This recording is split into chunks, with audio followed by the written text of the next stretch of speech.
Hello, in this episode, Luke overthinks the latest batch of Target book announcements.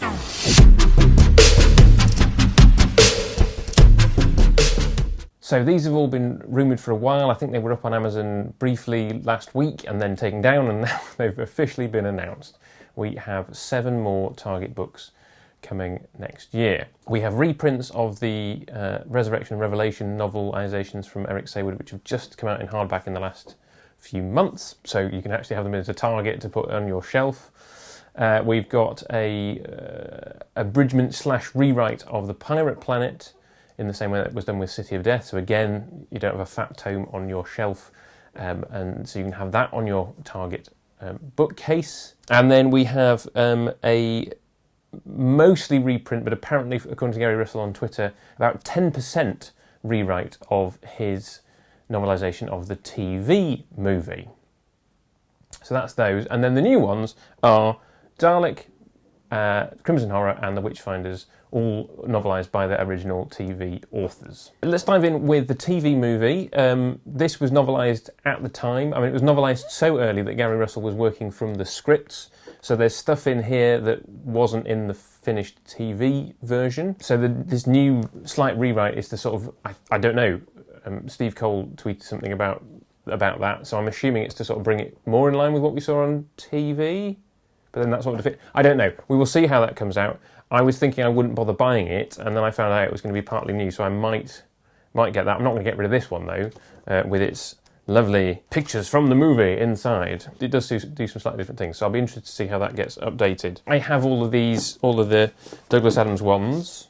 Sharda, Pirate Planet and City of Death. I meant to do a proper review of that. I'm not going to, I'm just going to make a few comments about it now. This one has already been done as a Target shortened abridgment version. I haven't bothered getting that. I quite enjoyed City of Death in this form. It's that thing of like, is it worth having the Target version so you can have a uniform sized bookshelf? And I don't know. Pirate Planet was different because actually this was too long. So City of Death is about just over 300 pages, and I think this worked really well at fleshing stuff out.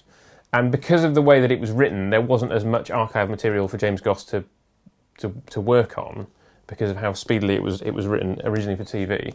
With The Pirate Planet, he's had a whole wealth of stuff, and although there's some good stuff in here, I think the Mourners thing, so the Menchads is particularly good. It's about almost 400 pages, and it is probably about 100 pages too long. I'm perhaps more looking forward to the abridged version of that. And again, it allows you to slot it nicely into your Target bookshelf, if you've got one. Sharda hasn't been done yet. In some ways it doesn't count because it was never finished. It was by Gareth Roberts, and that, for some people, that's now problematic. It was problematic enough for him to be removed from the recent Target collection of short stories. So I can't see this one ending up as a thing. But if you don't count Sharda, which there's debate about whether it should count as a proper Doctor Who story or not, then the exclusion of this means that we will still be about to have a full Target collection of classic Who. That then brings us to these two. If you don't know what these are the it's a New Zealand fan club, I believe. Yes. So these were produced along with the 3 that we've just talked about. Were produced years ago. I've had novelisations of those 5 stories for a long time. I haven't read them for a very long time, and they are little kind of pamphlet-y style, very light, not really any elaboration really on the TV stories. So it would be nice to have those. Though if you've been following along, if you've read those two, the 2 Eric Saywood ones in hardback, the reviews have not been kind. Particularly to Resurrection. So if you have read either of those, let me know what you think of them down in the comments. I've been deliberately waiting for them to come out because I knew they were going to come out in paperback, so I haven't bothered getting the hardback versions. So that's all the ones that already exist in some current form and are now becoming Targets in their own way. The 3 that have been out, so Dalek, I mean, I love Robert Sherman's stuff. Dalek was his only contribution to New Who. And it is brilliant. It's a brilliant TV episode. I'm intrigued as to how that's going to work out on a novel. And it itself was essentially an adaptation of a Big Finish play that he did. So it's going to be Jubilee to Dalek, and now to Dalek, the novelisation. So that's going to be fun. Mark Gatiss, I pretty much love everything that he's done, with the exception of the Crimson Horror. Although it's clearly a sort of passion project for him. So I will be intrigued. I mean, I don't hate it in the way that I'm just not going to go near the novelisation of Twice Upon a Time, because I just hated that. But Crimson Horror, I will read with interest to see if he can make something that I didn't really enjoy on screen into something that works in a book. And then we have the Witchfinders. I've commented on this on Twitter. Other people have talked about it. There is a massive, well, your mileage may vary. There's a massive problem for me with the Witchfinders, and that is the Doctor's misuse of the Bible in a way that some have said is anti-Semitic, which hadn't occurred to me originally, but I get that.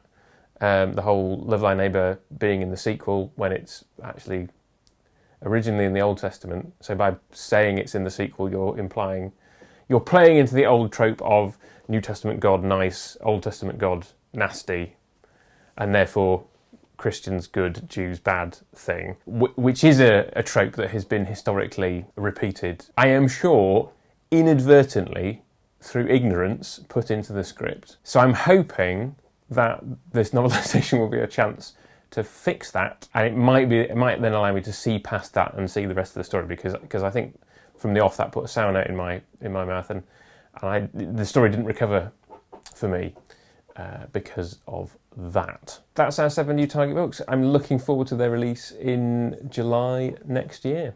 Thanks for watching. Please click the subscribe button if you're not already subscribed, and you'll get future videos from me. Go and have a look at the past ones. There'll be a playlist around here somewhere of other Luke Overthinks videos, and if you want to head over to my Patreon, there's a link to that as well. I'd love your support.